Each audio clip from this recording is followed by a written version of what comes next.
Assalamualaikum warahmatullahi wabarakatuh.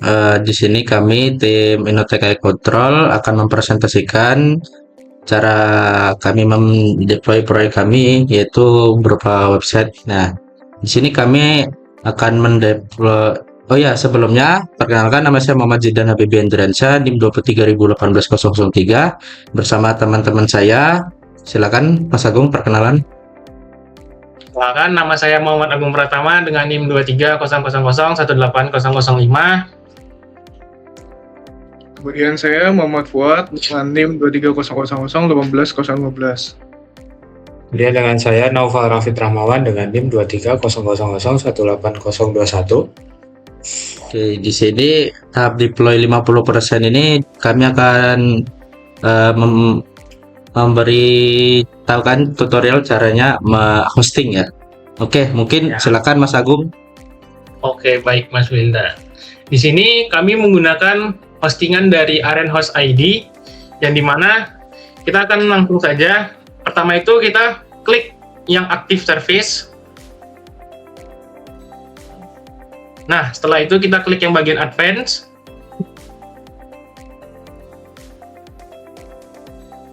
Nah, kita akan scroll ke bawah, kemudian buka file manager.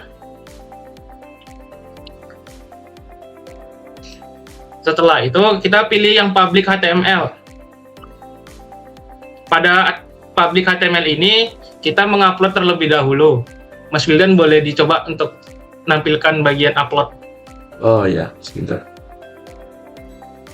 Nah, kita di sini harus mengupload folder atau isian dari website yang akan kita gunakan.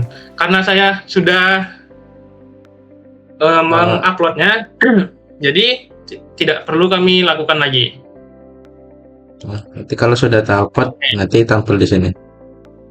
Kalau misalkan sudah diupload, itu kita akan melakukan ekstrak. Sekali lagi, karena kami sudah melakukan ekstrak terlebih dahulu, maka tidak perlu lagi dilakukan ekstrak. Mungkin selanjutnya akan dilanjutkan oleh teman saya, Mas Fuad Bagirmanan. Oke, baik. Terima kasih. Sebelum itu, karena kita sudah ekstrak ya, tapi ini kan file Laravel belum mendireksi ke websitenya ya. Jadi yang pertama kita lakukan itu adalah pada folder ini, direktori ini, kita akan membuka indeks PHP-nya. Silakan dibuka, Mas Wildan. Bukan di situ ya. Oh ya, sebentar Mas. Oh ya. Oh, indeks PHP-nya.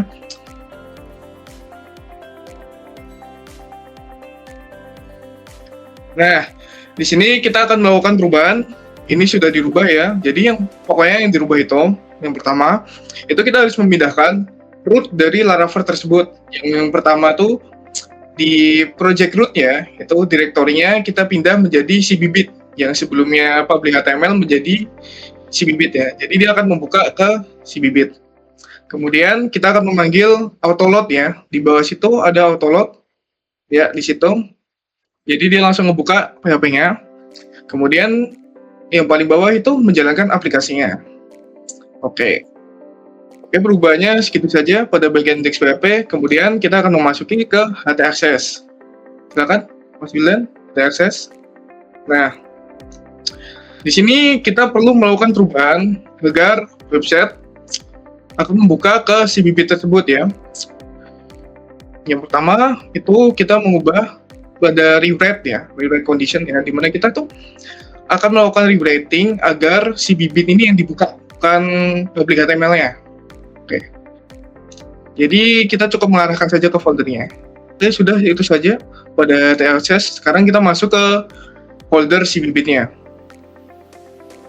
Nah, pada folder cbbit kita akan melakukan perubahan pada indeks PHP-nya juga. Silakan dibuka, Mas Wildan. Mana indeks PHP? Di public, Mas. Public, Mas.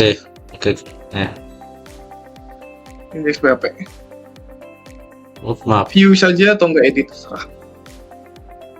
Nah, di sini kita hanya perlu menjalankan fungsi untuk menjalankan Laravel dari folder ini ya, folder public ini ya. Kemudian ada fungsi juga untuk memanggil bootstrap-nya, dan yang terakhir memanggil autoload. Jadi hampir sama seperti tadi, cuman bedanya ini itu memanggil yang udah ada di sini ya. Kalau yang tadi kan memindahkan ya, rerouting lah. Nah, itu saja. Kemudian kita akan membuka HT Access.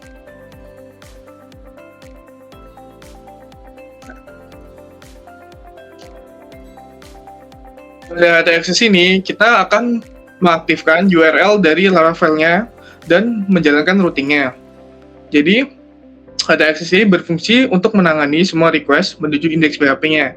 Kita akan melakukan rewriting ya, seperti yang bisa dilihat, berupa token otorisasi dan lain sebagainya, dan request URL, request file name, dan lain sebagainya. Oke, itu saja. Nah, kemudian yang terakhir, kita akan membuka pada env ya, agar backend-nya dapat berjalan dengan benar.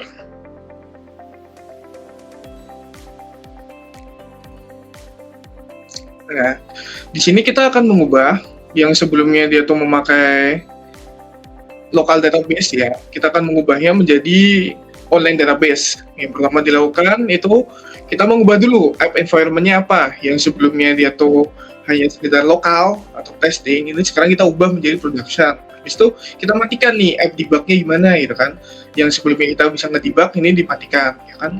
Terus kemudian pastikan juga app key-nya tuh ada atau tidak gitu kan. Kalau di sini ada berarti aman. Kemudian app URL, nah ini kita pastiin dulu app URL kita udah bener atau belum gitu kan, udah ada atau belum. Kalau belum kita masukkan ke sana. Kemudian DB connection-nya kita ubah di sini juga. Kemudian session driver kita ubah menjadi file biar dia dapat membuat file di servernya. Dan success store-nya juga. Sudah. Sepertinya perubahannya itu saja ya. Selanjutnya kita akan langsung masuk saja ke website-nya. Tidak perlu lama-lama lagi. Karena deploy sebenarnya cuma seperti itu. Silakan. Baik, di sini saya akan menjelaskan mengenai websitenya. Pada tampilan awal ini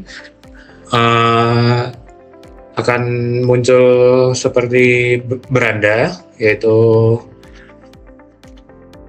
sedikit profil tentang Innoteka ini, kemudian ke tentang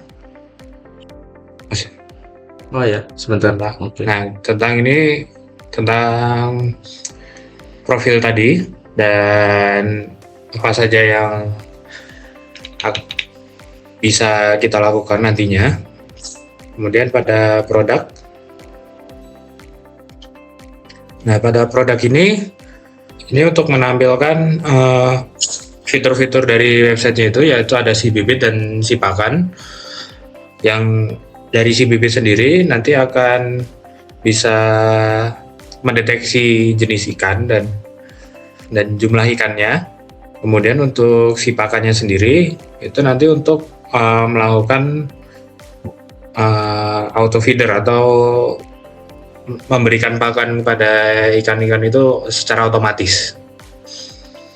Baik, mungkin itu saja, nanti akan dilanjutkan oleh Mas Wildan. Oke, jadi kita masuk ke fitur yang si bibit tadi. Nah, di sini ada apa itu si bibit itu. Jadi di sini kita semacam apa namanya? Di sini ada fitur itu semacam dari AI untuk mendeteksi dan menghitung ikan di air tawar secara real time ya. Nah, terus teknologi di balik sistemnya ini ada YOLO V8, Python dan API sama dataset yang terlatih ya. Nah, gimana caranya itu kita bisa upload gambar, terus AI-nya nanti menganalisis, kemudian AI-nya itu mendeteksi dan mengklasifikasi, nah hasilnya itu secara real time. Oke, mungkin sekilas itu saja untuk tahap deploy kami 50%, selebihnya dan kurangnya kami mohon maaf. Assalamualaikum warahmatullahi wabarakatuh.